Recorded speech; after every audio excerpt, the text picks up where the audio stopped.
Because it's a makeup class, we'll do something a little special. Because we're going to show a clip from a movie that I think is particularly appropriate. As we get into it, I'll tell you why. It's about a 5-minute segment from a film called The Third Man. Has anyone ever seen it? Okay, maybe more than I thought. Just to set up this scene for those of you who have seen it and more for those of you who haven't. This is a film that was made in 1948 called The Third Man from a Graham Greene short story. And it takes place in post-World War II Vienna.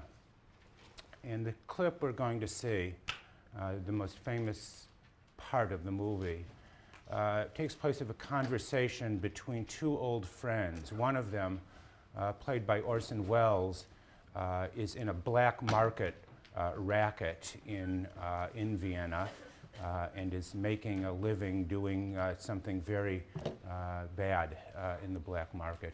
And in this scene, he's trying to convince an old school friend of his, played by Joseph Cotten, to join this thing. He is also, I should say, the Orson Welles character has also faked his death. So no one except his immediate conspirators knows he's still alive. I should have said that. He's faked his death, and here he has a scene with his old school friend, played by Joseph Cotten, and he's trying to convince him to come into his black market racket. So here comes The Third Man. Good scene, and it's good because I think it conveys something of the flavor of Machiavelli's thought. In Italy for 30 years under the Borgias, this is Machiavelli's time, bloodshed, murder, and Leonardo da Vinci in the Renaissance, under Switzerland for 500 years, peace and democracy. What did it produce? The cuckoo clock. I'm going to talk about that in a moment. But I want to begin by talking about who was Machiavelli. How do we read The Prince? Machiavelli was a Florentine, and to know that is to know virtually everything you need to know about him. I'm exaggerating, but I do so to make a point. Florence was a republic. It was a city-state, and Machiavelli spent a good deal of his adult life in the service of the republic.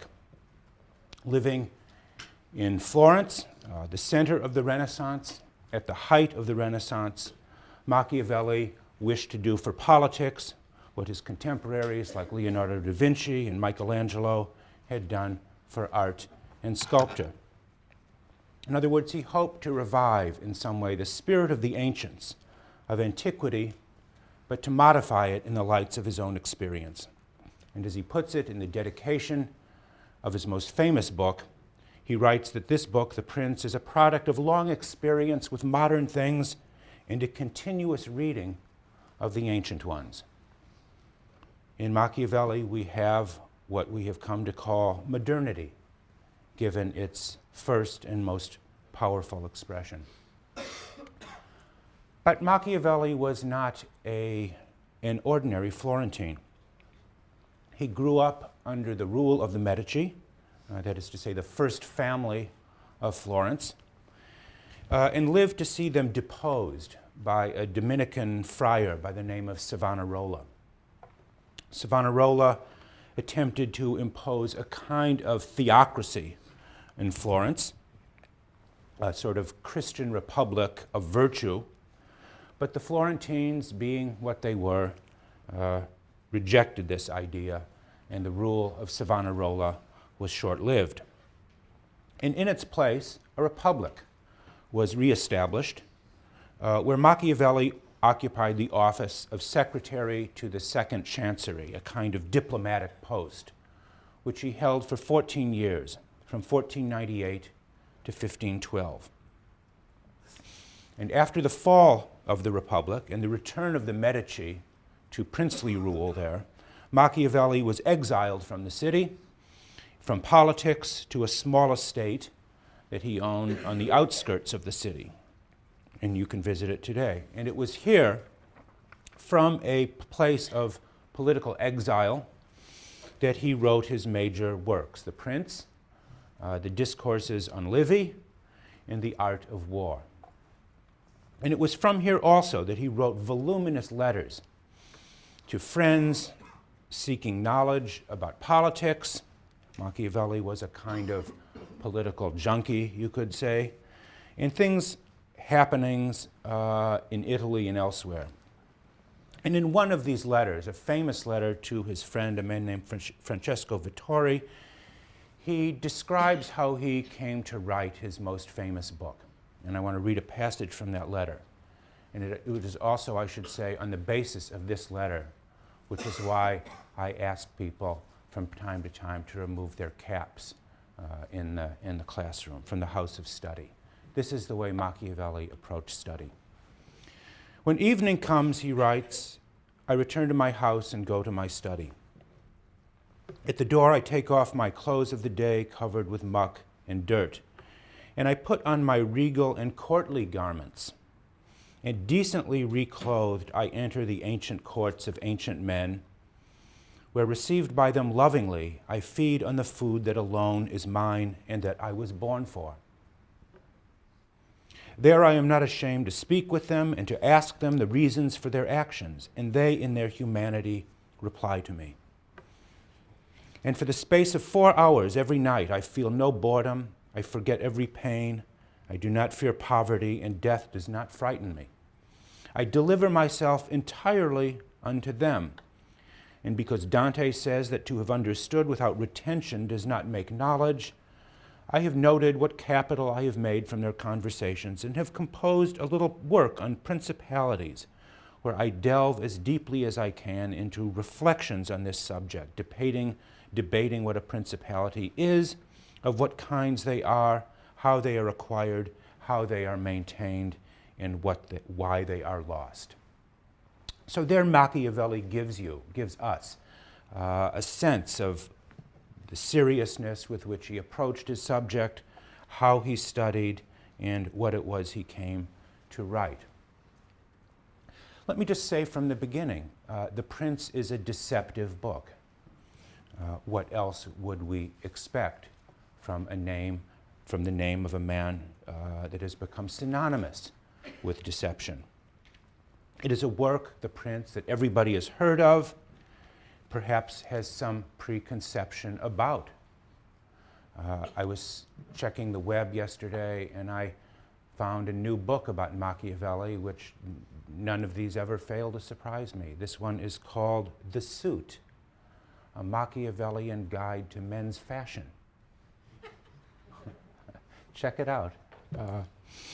Who knows? Machiavelli's name is everywhere. It is applied to everything from corporate executives now to men's fashion. Everybody knows or thinks they know what his work is about. His name, again, is synonymous with deception, treachery, cunning, deceit. Just look at the cover of your book. Look at his face. Look at his smile. Really more of a smirk. He seems to be saying, I know something you don't know. The difficulty with reading Machiavelli today is that we all think we already know what he knows, and that is false. Machiavelli was a revolutionary. In the preface to his largest book, The Discourses on Livy, he compares himself to Christopher Columbus for his discovery of what he calls new modes and orders.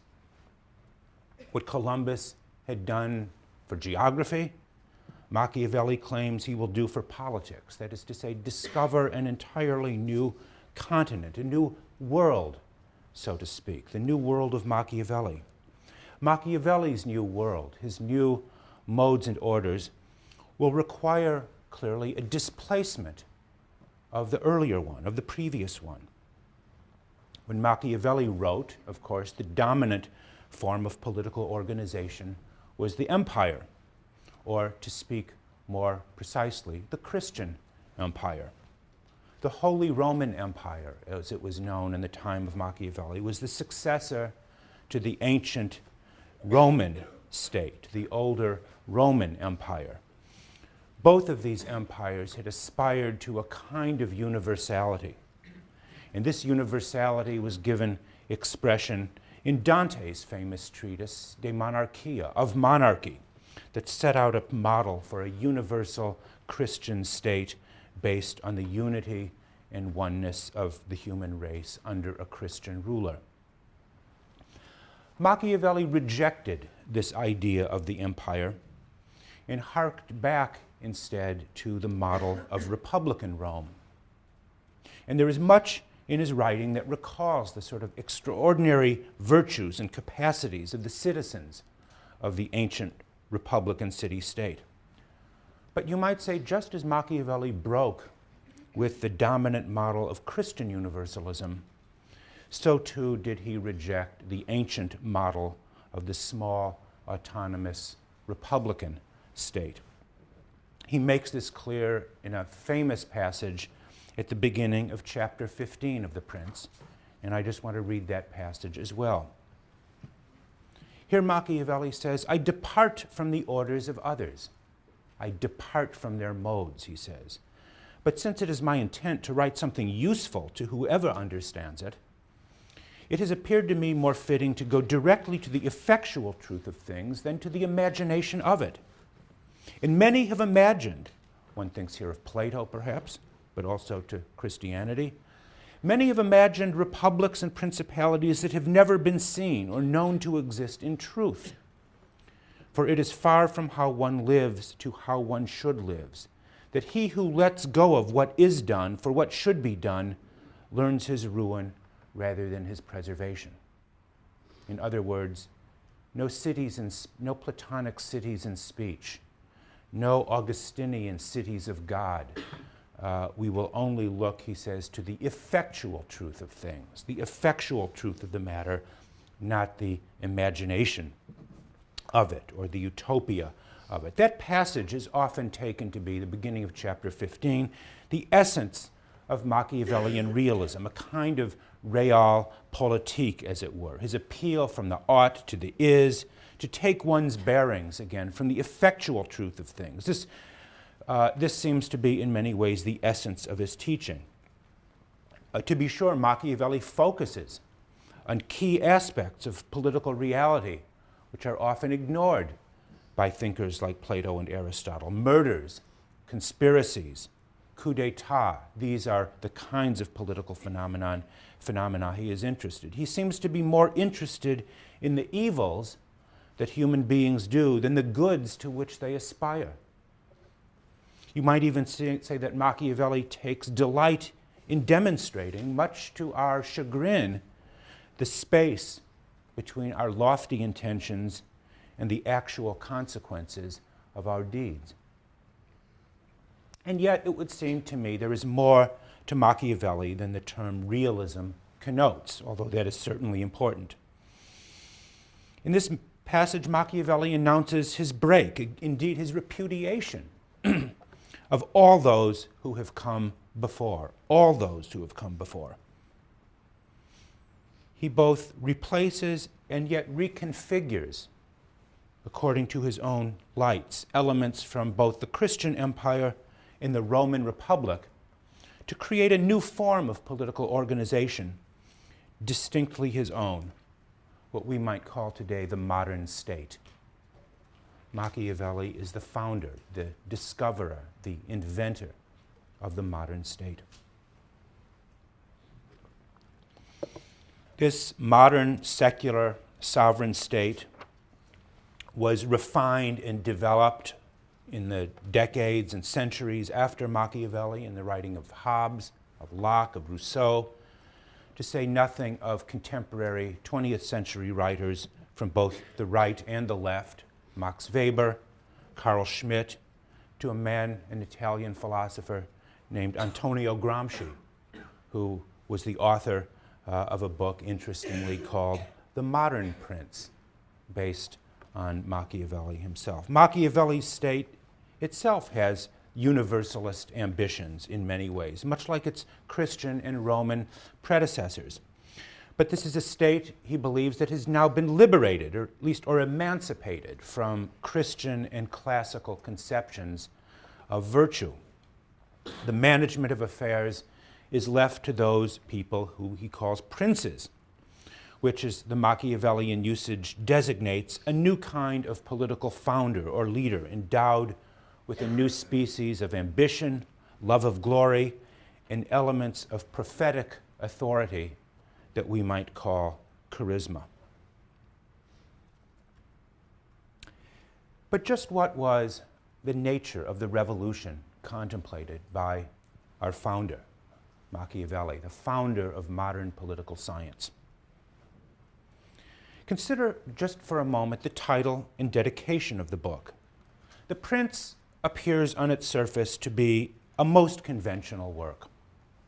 It presents itself in the long tradition of what has come to be called the Mirror of Princes, books that give a kind of guide to the do's and don'ts of princely behavior. Fair enough. Seems to go back a long, long time. And the appearance of conventionality is supported by the opening words of the book. In his dedicatory letter, the first words or first line out of his mouth, or the first lines are, "It is customary," he says. It is a work intended to ingratiate himself to Lorenzo de' Medici, the man to whom the work is dedicated, a customary prince, a traditional prince who has just regained his power. But look again. Consider the structure of the first three chapters. All states, all dominions that have held and do hold empire over men are either republics or principalities, he says in the opening sentence of chapter 1. Having distinguished two and only two kinds of regimes, republics and principalities, as the only ones worth mentioning, he goes on to distinguish two kinds of principalities. There are hereditary principalities, like those currently run by Lorenzo, which acquire their authority through tradition and bloodlines, hereditary bloodlines. And then he says there are new princes and new principalities.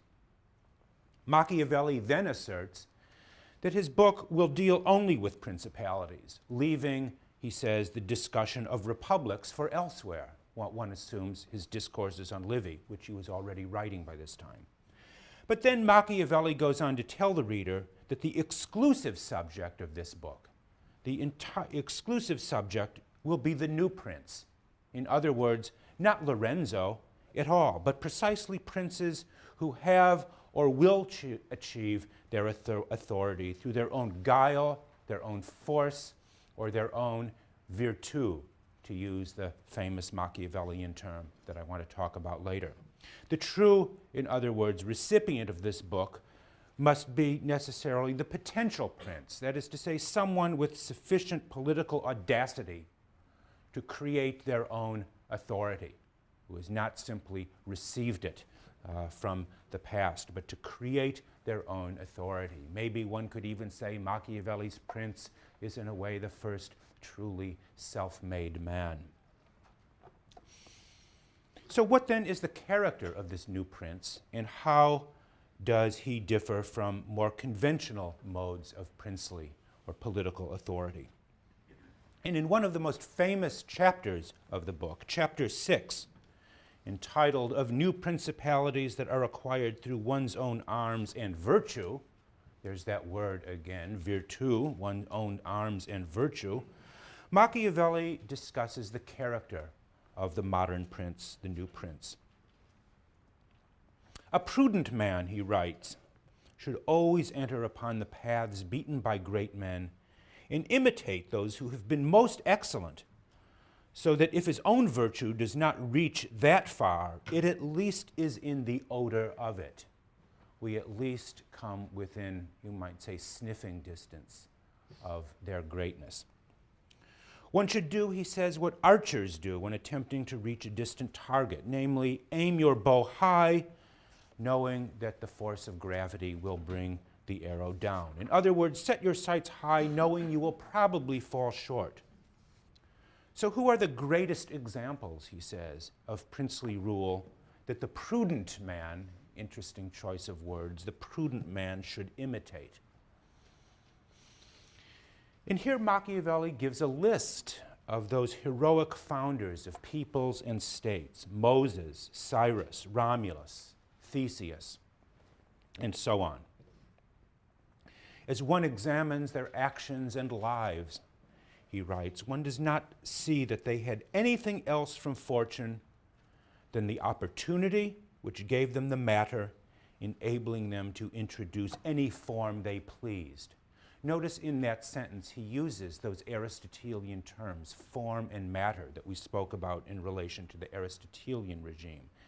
They had nothing else from fortune, he says again, than the opportunity, the occasion, that gave them the matter, enabling them to introduce any form they pleased. In short, Machiavelli claims these were founders who created, in a way, ex nihilo, out of nothing.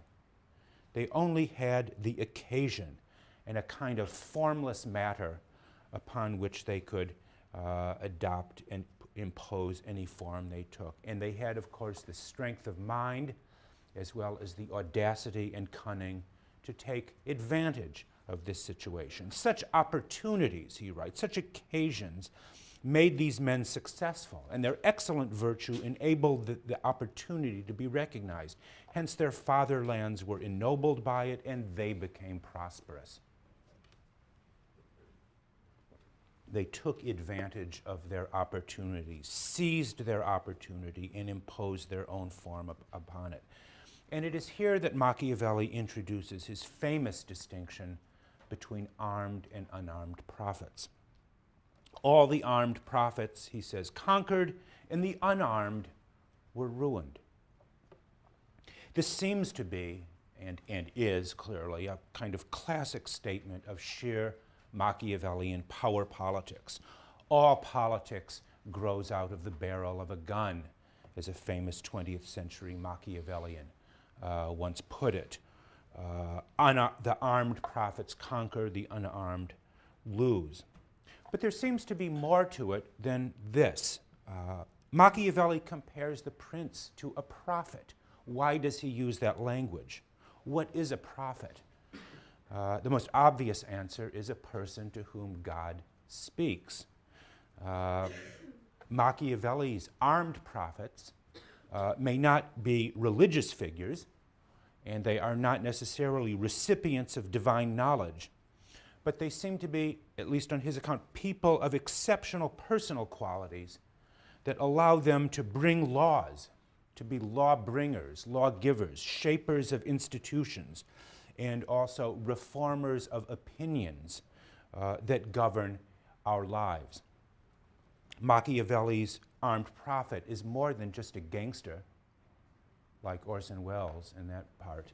He is a teacher and a kind of educator as well. You might even think in your class, in your sections, how or in what ways does Machiavelli's armed prophet differ in important ways, both from Plato's philosopher king as well as Aristotle's notion of the megalopsychos as the sort of magnanimous statesman. Although this kind of talk about armed prophets always win is characteristic of Machiavelli, he likes this kind of tough talk. He clearly recognizes that there are clear exceptions to his rule about armed prophets. Who comes to mind most vividly? Who, in other words, is not present in Machiavelli's list of great prophets that one should imitate? Yes. Most obvious, perhaps, certainly to his contemporaries, Jesus, who triumphed through words and teaching alone. He had no troops, he had no arms. He established a religion, first a sect, you might say, then a religion, then eventually an empire, the Holy Roman Empire that was established in the name of that teaching. Words may well be a powerful weapon, as powerful as a gun. And then you might say, what is Machiavelli himself? What is the teaching of who is Machiavelli but an archetypal, unarmed prophet? He has no troops, he has no territory, he controls no real estate. He's been banished, yet he is clearly attempting to conquer, comparing himself to Columbus, to conquer in large part through the transformation of our understanding of good and evil, of virtue and vice. In order, in other words, to make people obey you, you must first make them believe you. Machiavelli's prophetic prince, in other words, must have some of the qualities of a philosopher as well as a religious reformer trying to reshape and remold human opinion, especially opinion over, as we say, good and evil, just and unjust. What does this reformation, so to speak, or transformation consist of? We might even call this Machiavelli in the garden of good and evil, midnight in the garden of good and evil for Machiavelli.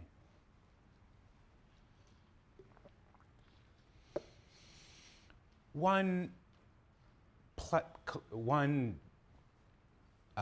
point often attributed about Machiavelli is that he introduced a new kind of immoralism into politics. In that famous chapter, chapter 15, he says he sets out to teach the prince how not to be good. Striking formulation. He will teach the prince how not to be good. And in perhaps the most important book on Machiavelli ever written, the author of that book declared Machiavelli to be a teacher of evil. You might want to think about that, a teacher of evil. Is that what Machiavelli was? Questions of good and bad, virtue and vice, appear on virtually every page of The Prince. He is not simply a teacher of political pragmatism, of how to adjust means to fit the ends. He seems to be offering nothing short of a comprehensive revolution, transformation, if you want to use the Nietzschean language, transvaluation of our most basic vocabulary about good and evil. Machiavelli doesn't reject the idea of the good, rather he redefines it. He's continually speaking, and in fact I would suggest on virtually every page of the book, he's continually speaking the language of virtue, his word virtu, which a word that retains the Latin root for the word man, vir, man, and virtu, a word that is perhaps best translated or by our word manliness. What distinguishes Machiavelli's use of this language of virtu, manliness, is that he seeks to locate it in certain extreme situations, such as political foundings, changes of regimes, wars, both of domestic and foreign kinds.